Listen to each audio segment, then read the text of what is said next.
ketika Anda ingin sembuh dari segala penyakit, caranya sederhana sekali. Maukan diri Anda untuk berubah. Yang pertama, jangan Anda berbicara tentang penyakit itu kapanpun, dimanapun. Jadi kalau Anda ingin, misalnya Anda stres nih, tapi setiap hari, setiap detik, otak Anda itu mengatakan, aduh saya stres, Anda tidak akan bisa beralih menjadi sembuh. Jadi syarat utama agar Anda bisa disembuhkan adalah Anda harus melangkah ke langkah berikutnya. Tapi untuk apa kita makan obat segitu banyaknya? Faktanya 26 tahun dia sakit, gila mas, tidak sembuh-sembuh. Saya tidak menyalahkan obatnya, tapi perspektif dia bahwa hidup dia tergantung pada obat, kan tidak benar itu. Padahal sebenarnya kan suka, duka, lara, pati, itu bukan di tangan obat, itu bukan di tangan guru, itu bukan di tangan penyakit, itu hanya dari tangan Tuhan.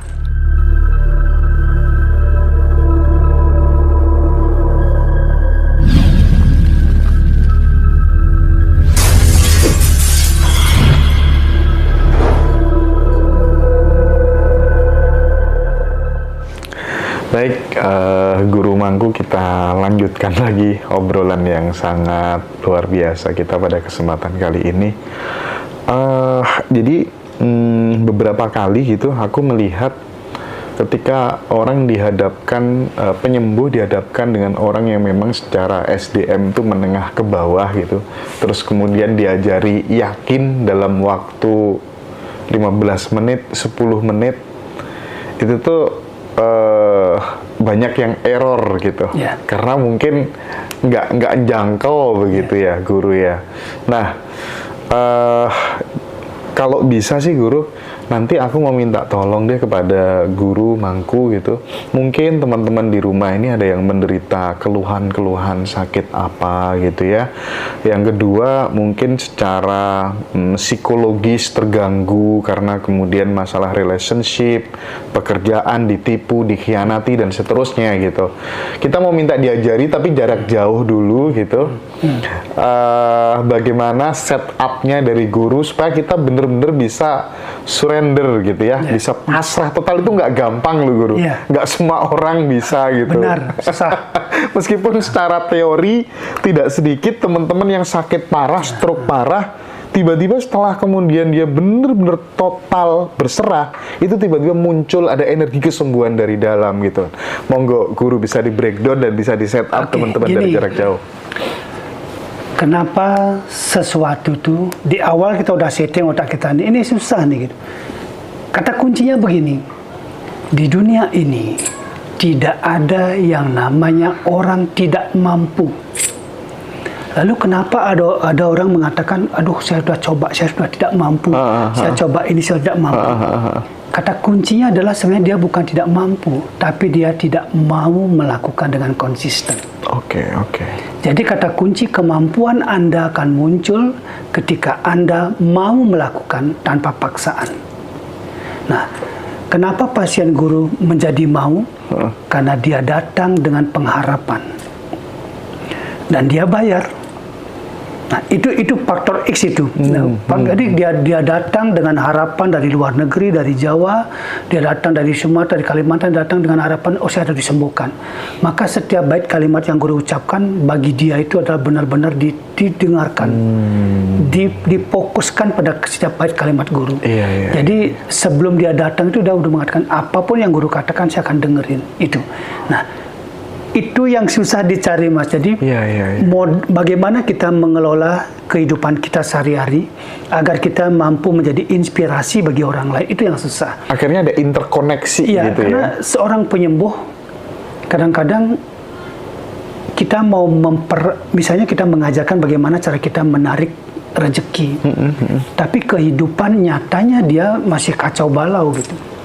Jadi kalau kita ingin bermain di wilayah rezeki misalnya, keberkatan, kita harus mempertontonkan kepada mereka, saya telah melakukan, Anda bisa lihat kehidupan sehari-hari saya. Nah, itu yang pertama. Kalau seorang penyembuh ingin badannya kuat, ingin pasiennya kembali pulih, pertontonkan kepada mereka, saya sehat, saya kuat. Jadi tunjukkan itu. Jadi orang-orang yang datang itu perlu contoh dulu. Dia akan melihat siapa yang berbicara gitu. Jadi kalau kita mengatakan, oh Anda akan saya sembuhkan, tapi tiba-tiba Anda sakit, Anda mengatakan itu, lalu pasien mengatakan Anda sembuhkan diri Anda dulu, kan begitu ya dia. Jadi seorang penyembuh itu harus punya 4 modal dia, disebut dengan EBSS. Apa tuh? Secara ekonomi dia harus sudah mapan. Baru dia bisa lepas, karena kalau secara ekonomi dia belum mapan, penyembuh itu rata-rata memikirkan imbalan. Ketika dia memikirkan imbalan, dia tidak bisa mengosongkan diri. Jadi jangan.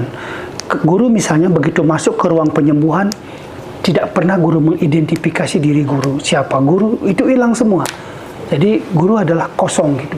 Nah itu modal ekonomi yang pertama. Yang kedua, modal budaya. Orang kan melihat etika kita. Bagaimana cara kita menyapa, bagaimana cara kita duduk, bagaimana cara kita menoleh. Itu dipelajari banget oleh pasien-pasiennya. Yang ketiga, modal sosial. Bisa dilihat dari media sosial kita. Dia orangnya bergaul apa enggak. Kalau dia buat status, orang yang komennya buruk apa baik, itu kan dipelajari dulu, Mas. Karena rata-rata pasien yang datang itu pasti sudah mengenal guru, mungkin dalam banget, baru dia datang gitu. Termasuk dari luar negeri, dia pelajari dulu Facebook kita, cara kita berkomunikasi, bagaimana kita mau memperbaiki orang, jika status yang kita buat di Facebook itu memburukkan orang, menghina orang, itu tidak akan berhasil. Dan yang terakhir ini modal simbolik. Kita harus jadi simbol di situ. Setiap baik kalimat kita. Makanya guru katakan, saya dokter, saya akademisi, saya akan masuk ke wilayah-wilayah di mana orang bisa membuat saya punya simbol. Saya ada simbol orang yang telah berhasil menjalankan visi dan misi dalam bidang spiritualitas gitu. Nah itu. Lalu pasien juga sama. Ketika Anda ingin sembuh dari segala penyakit, caranya sederhana sekali. Maukan diri Anda untuk berubah. Yang pertama, jangan Anda berbicara tentang penyakit itu kapanpun, dimanapun. Jadi kalau Anda ingin, misalnya Anda stres nih, tapi setiap hari, setiap detik, otak Anda itu mengatakan, aduh saya stres, Anda tidak akan bisa beralih menjadi sembuh. Jadi syarat utama agar Anda bisa disembuhkan adalah Anda harus melangkah ke langkah berikutnya. Misalnya, saya stres, Anda pikirkan, oh saya telah sembuh dari stres. Maka otak Anda itu akan, adrenalin Anda akan muncul, oh ternyata saya sudah sembuh. Saya tidak lagi ngomong sakit, tapi saya ngomong kesuksesan. Jangan setelah Anda sembuh, apa yang Anda lakukan? Tidak memperbaiki, Anda melakukan sesuatu, jadi Anda sakit. Karena gini Mas, manusia itu ada 4 tujuan hidupnya. Yang pertama, dia harus sehat. Ketika dia sudah sehat, dia harus sukses dalam bidangnya masing-masing sesuai dengan takarannya. Ketika dia sudah sehat dan sukses, dia harus keberlimpahan cinta dan kasih sayang. Baru dia bisa bahagia hidupnya. Ini tujuan akhir. Jadi kalau orang Bali bilang moksatam jagadita, bahagia lahir batin di sini. Nah, setelah Anda berpikir, kalau setiap baru bangun tidur Anda buka mata, aduh saya masih sakit, itu Anda tidak akan pernah sehat. Tapi begitu Anda membuka mata, oh hari ini saya sehat, maka berikutnya akan saya lakukan sesuatu yang bermanfaat. Saya akan mengejar cita-cita saya mulai dari hal kecil aja. Jadi ini sakitnya akan terlampaui. Jadi masalah utama dari orang sakit sekian lama, karena setiap hari yang ada dalam hidup dia adalah penyakit itu. Jadi kalau Anda mau sembuh, tidak usah diobati, tapi mulai dari keyakinan diri kita disusun bahwa oh hari ini saya telah berakhir sakit saya, saya telah sembuh. Nah dengan sembuh di otak Anda, kan tubuh kita tuh gelombang elektromagnetik. Apapun yang ada di otak kita, tubuh kita merespon. Kalau Anda, aduh saya sakit, saya malas, tubuh Anda terus turun begitu. Tapi kalau saya sudah sehat, lalu Anda ikuti dengan saya sehat, lalu Anda kunci keyakinan itu, maka itu akan membawa dampak positif bagi fisik, mental, dan jiwa kita. Nah, Guru Mangkuhipno seberapa besar memasukkan efek placebo dalam proses penyembuhan terhadap klien? Dan bagaimana teknisnya? Di metafisika itu ada namanya placebo effect yang luar biasa, Mas. Namanya naturopati, versi metafisika. Jadi efek placebo itu adalah gini. Kadang-kadang kan gini, pasien itu datang dengan sekotak obat. Dia mengatakan, guru saya tergantung dengan sekotak ini. Coba buka Ibu. Ada 13 macam obat. Bahkan ada tamu guru dari Australia karena gangguan kejiwaan. Dia tuh bawa hampir, setas obat gitu. Guru katakan, apa yang Anda harapkan dari guru? Dia yang pertama katakan, saya ingin melepas obat-obatan guru. Lalu guru katakan efek placebo-nya. Anda punya obat dalam tubuh Anda, disebut dengan serada atau keyakinan. Dan obat terbaik Anda adalah Tuhan itu sendiri. Jadi selama ini kalau Anda percaya bahwa kesembuhan itu ada di tangan obat yang Anda pegang, seumur hidup Anda akan tergantung pada itu. Tapi kalau Anda percaya kesembuhan itu ada di tangan Tuhan, obat itu adalah Tuhan, maka apapun ciptaan Tuhan yang bisa kamu nikmati. Baik itu pahit, baik itu manis, baik itu masam, baik itu sepat, pokoknya semua nikmatin. Selama itu bisa kita makan. Tapi untuk apa kita makan obat segitu banyaknya? Faktanya 26 tahun dia sakit, gila Mas. Tidak sembuh-sembuh. Saya tidak menyalahkan obatnya, tapi perspektif dia bahwa hidup dia tergantung pada obat. Kan tidak benar itu. Padahal sebenarnya kan suka, duka, lara, pati. Itu bukan di tangan obat. Itu bukan di tangan guru, itu bukan di tangan penyakit. Itu hanya dari tangan Tuhan. Jika kita percaya bahwa 4 penunjang kehidupan kita dengan Tuhan, kalau Anda ingin sembuh, rahasianya sederhana. Deep urgency. Dekati Tuhan. Karena begini, ketika Anda dekat dengan Tuhan, tidak ada ruang kosong untuk masalah itu hadir, Mas. Kegagalan, penyakit, penderitaan, tidak ada ruang kosong. Lalu kenapa ada orang sakit? Orang sakit itu, orang gagal itu, karena dia berjarak konvergen dengan Tuhan. Semakin Anda pergi meninggalkan Tuhan atau kuasa kosmik, semakin besar kemungkinan Anda terkena penyakit, penderitaan. Maka kalau Anda bertanya bagaimana cara sembuhnya guru? Dekati Tuhan sedekat-dekatnya. Jangan beri ruang kosong untuk apapun di dunia ini. Jika Anda percaya bahwa suka duka lara pati Anda ada di tangan Tuhan. Apalagi Anda kalau percaya pada black magic misalnya. Anda punya keyakinan 20% saja pada black magic. Maka nilai Tuhan dalam tubuh Anda hanya 80%. Bagaimana Anda memohon kekuatan Tuhan ilahi 100%? Tidak akan bisa. Karena Anda membaginya dengan keyakinan bahwa black magic mampu merusak kehidupan Anda.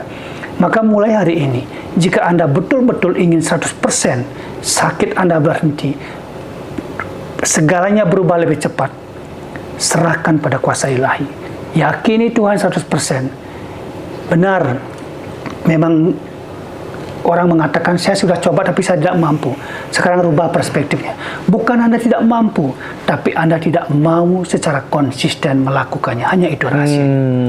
Jadi maukah diri Anda secara konsisten? Jangan baru sekarang dekat dengan Tuhan dalam bentuk doa, besoknya belum sembuh, udah selesai. Tidak seperti itu. Itu yang kedua, yakinlah bahwa di dunia ini tidak ada yang kekal. Anda sakit sekarang, besok bisa sembuh. Anda gagal sekarang, besok bisa berhasil. Begitu juga sebaliknya. Itu kenapa? Karena Anda tahu di dunia ini ada hukum muhurta, hukum ketidakkekalan. Biarkan ruang dan waktu, hanya Tuhan yang tahu kemana Anda berikutnya. Selalu guru katakan Tuhan, Tuhan. Karena 43 tahun guru berpraktek, satu-satunya yang guru handalkan adalah Tuhan itu sendiri. Jadi jika Anda dekat dengan Tuhan, percayalah, Anda terselamatkan dan Anda selalu akan baik-baik saja. Kebanyakan kita itu baru nyoba sekali, 2 kali, terus ngambil sebuah kesimpulan, aku nggak bisa, susah. Andai kata kemudian dia tidak menyerah sebelum keajaiban itu muncul, dia mau konsisten, pasti akan ada perubahan, pasti akan ada keajaiban ya guru ya. Iya, ada di hukum nilai Mas. Di hukum nilai metafisika itu mengatakan, di dunia ini ada 9 arah mata angin. Kan 9 arah kan mata anginnya? Iya. Lalu di ke-10 nanti, kalau Anda telah menjalani ke timur berobat sudah tak sembuh, ke barat tak sembuh, ke utara tak sembuh. Jadi selalu mata angin dah Anda berobat tapi tak sembuh. Ada satu cara, setelah angka 9, maka Tuhan akan mengambil alih segalanya.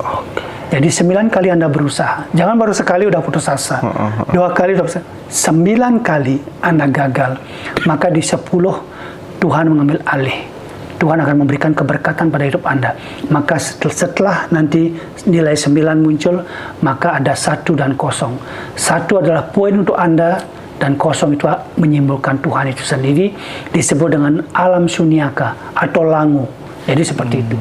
Jadi jangan berhenti berusaha. Ke-9, ke-10 nanti Anda pasti sukses. Jadi seperti itu. Oke. Nah, berbicara tentang kesuksesan, Guru. Guru kan pernah di atas, terus kemudian jatuh, nyungsep gitu kan ya. Apa sih waktu itu yang dilakukan Guru? Tindakan real, nyatanya bagaimana caranya memelihara mindset, terus kemudian aksi nyatanya, terus sampai kemudian bisa naik di fase seperti sekarang ini, gimana melewati itu, Guru? Ya, gini, Guru masih tercatat dengan indah emas dalam pikiran Guru, proses Guru bangkit kembali. Jadi gini, ketika Guru betul-betul, Guru dulu kan waktu masih kuliah gitu, teman-teman sering Guru berikan baju. Kalau Guru keluar pakai mobil, teman-teman Guru sewain mobil. Jadi Guru biar rame-rame gitu, senang rame-rame. Tapi ketika Guru jatuh, bangkrut, tidak punya sesuatu, nol, tidak ada yang peduli. Awalnya Guru berpikir, oh teman-teman yang pernah Guru kasihkan uang, kasihkan modal, kasihkan beliin barang-barang, dia akan ingat pada Guru. Tidak. Ternyata malah dia menjaga jarak dan membuat cara agar Guru tidak datang lagi ke dia. Seolah Guru dikucilkan gitu. Okay. Dengan itulah sebenarnya yang membuat Guru merasa, aduh saya tidak punya harapan lain selain Tuhan itu sendiri. Karena saya tahu dengan cara apapun saya mengadu pada Tuhan, Tuhan tidak akan pernah protes. Seburuk apapun kata-kata saya menyakitkan pun kepada Tuhan karena saya lagi marah, Tuhan tidak pernah protes. Di situ saya menyadari bahwa Tuhan maha baik. Kalau Tuhan maha jahat, ketika saya berdoa, Tuhan malam ini saya minta kepadamu satu hal, kematian. Mungkin kalau Tuhan jahat gitu, mungkin Guru dari hari itu udah mati gitu. Yeah. Dengan cara apapun gitu. Tapi Tuhan maha baik. Besoknya Guru dipertemukan dengan sesuatu yang membuat Guru kaget. Tiba-tiba ada orang datang ke tempat Guru waktu Guru bangkrut itu. Waktu itu HP, handphone masih tidak ada, jarang di Bali, Mas. Yeah. Tiba-tiba orang itu baik itu, mengatakan, Guru nih saya punya HP nih, tolong dijualin. Jadi dapat untung 25.000 waktu itu. Uang 25.000 itu nikmatnya banget, kebangetan gitu. Kalau mungkin sekarang sama dengan 2,5 miliar gitu. Jadi waktu itu saya lalu ingat sekali Guru, pagi hari malamnya dapat untung 25.000. Pagi hari saya kontak ke dia, saya kembalikan modalnya 300.000. Guru dikasih 25.000. Pagi hari tanpa baju, Guru baru bangun, keluar Guru jalan, keluar komplek perumahan. Di pinggir sungai, ada sungai di rumah Guru. Guru di situ berdiri. Guru mengatakan satu hal, Tuhan terima kasih. 25.000 ini sangat berharga bagi saya. Karena untuk makan besoknya saya tidak ngerti, Mas. Kenapa tidak ngerti? Karena saya basicnya orang manja. Dari kecil kebiasaan hidupnya udah hidup mewah. Gitu. Bayangkan berada di titik nol, jadi tidak punya apa-apa. Motor tidak punya. Bahkan untuk makan besok tidak bisa. Bayangkan tekanannya itu. Kalau orang tidak kuat itu, tidak ada anugerah Tuhan, saya pasti sudah stres itu. Mungkin sudah tidak ada di sini. Gitu. Nah dari 25.000 itu, saya berpikir besoknya dibawain lagi HP 2, karena mungkin orang ini hebat jualannya gitu. Karena Guru kan basicnya kan sarjana hukum. Jadi bisalah berkomunikasi. Dikasih HP 2, dua-duanya laku, Mas. Dapat 50.000. Jadi kumpulkan. Ajaib sekali. Nah, ini yang Guru sebutkan kenapa Guru mengatakan keajaiban. Dalam setahun dengan untung 25.000, dalam setahun Guru udah bisa membeli mobil Jimny kotak, Jimny jangkrik itu seharga 6.800.000, Mas. Jadi setahun itu jualan HP. Nah setelah setahun itu jualan HP, kemudian bisa beli Jimny jangkrik. naluri bisnisnya mulai terasa lagi. Guru iklankan mobilnya dari Jimmy Jangkrik ini, guru jual dapat untung, guru beliin CP Excellent. CP Excellent tua. Jadi kalau tutup pintu, plak, rontok semua Mas. Tapi guru bersyukur gitu. Jadi karena waktu dulu sebelum bangkrut guru ya memang bawa mobil gitu. Mobilnya bagus-bagus lah, mobil sedan bagus. Nah, terus berkembang dari setahun berikutnya. Guru udah bisa membeli rumah Mas. Jadi ada satu rumah guru beli, kemudian dalam setahun itu mungkin ada 3 rumah guru bisa beli. Ini yang guru sebut keajaiban. Kenapa? Guru tidak tahu lagi dari mana sumber uang itu. Karena kalau kalkulasi itu rasanya sih mustahil gitu dengan kecepatan seperti itu gitu. Jadi dalam tahun 93 guru hancur, 95 itu udah mulai bangkit Mas. Tapi satu yang guru tidak pernah lupakan, siang malam saya doa Mas. Sampai pada saat bangkrut itu. Pada saat bangkrut itu. Apa doanya? Yang tadi. Oh, yang tadi itu. Makanya guru katakan, guru sangat yakin mengatakan kenapa saya mengalaminya. Saya tidak bisa mengidentifikasi kenapa Mas. Kalau saya bilang Tuhan izinkan saya punya mobil mewah, saya tidak ada pikiran waktu itu. Tapi satu yang saya ingat, Tuhan apa yang saya belum miliki. Waktu itu bukan ke harta Mas, tapi lebih pada kesehatan. Karena saya punya anak masih kecil, lebih pada anak-anak, lebih pada pasangan, lebih pada keluarga gitu. Maka saya tak identifikasi gitu. Jadi Tuhan apa yang saya belum miliki, mohon segera hadirkan. Tuhan apa yang telah saya punya saat ini, karena ketakutan guru kehilangan. Atas anugerah-Mu pertahankan. Jika saya masih punya keburukan-keburukan dalam hidup saya, tersisa dihilangkan. Bahkan guru katakan jika saya punya karma buruk, karma wasana buruk di masa lalu saya, musnahkan, saya perbaiki. Dan benar, saya jadi spiritual waktu itu. Masuk ke wilayah spiritual lebih dalam lagi. Guru mulai baca-baca buku spiritual. Jadi, ya mulailah kehidupan spiritual. Mulai pakai pakaian-pakaian yang menunjukkan saya spiritualitas gitu. Jadi, dari situ perkembangnya.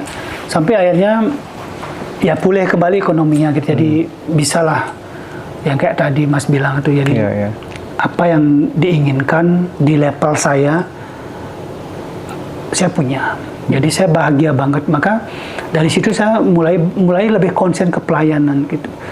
Kenapa pelayanan? Saya milih pelayanan karena bagi saya tidak punya risiko apapun. Kenapa? Saya menganggap setiap melayani manusia saya melayani Tuhan yang telah memberikan banyak hal pada hidup saya gitu. Nah, jadi apa yang saya lakukan saat ini, apa yang saya berikan kepada para pasien saya, apa support-supportnya, apa jenis-jenisnya, apa bentuk-bentuk yang saya berikan kepada pasien, semua itu adalah ilmu empirisme yang saya dapatkan ketika saya jatuh Mas. Jadi bukan omong kosong gitu. Jadi kalau saya berada di titik ini saat ini, sampai detik ini saya kadang heran. Ini cerita sedikit. Ini betul-betul ajaib. 2 tahun lalu ada teman saya bawa Rubicon. Ini nyata nih. Kemudian saya mengatakan, mobil ini bagus banget. Saya ingin berfoto di depannya. Warna merah ya? Bukan, waktu itu masih warna hitam temannya punya. Hitam ya, Jadi saya ingin suatu saat punya mobil seperti ini. 8 bulan berikutnya Mas. Mungkin setiap malam Tuhan izinkan terjadi apa yang saya belum miliki. Tapi dalam hati saya itu sudah ada itu gitu, untuk Rubicon. Cuman saya tidak berani karena saya tahu kalau doa Rubicon itu terbatas. Jadi saya ikhlaskan gitu. Dan ternyata di bulan ke-8 bukan hanya saya punya Rubicon Mas. Rubicon yang teman saya itu punya Rubicon yang lama, yang model lama. Saya malah dapat Rubicon yang lebih baru gitu. Dan saya tidak tahu kok bisa gitu. Kemudian berikutnya saya ingin Harley.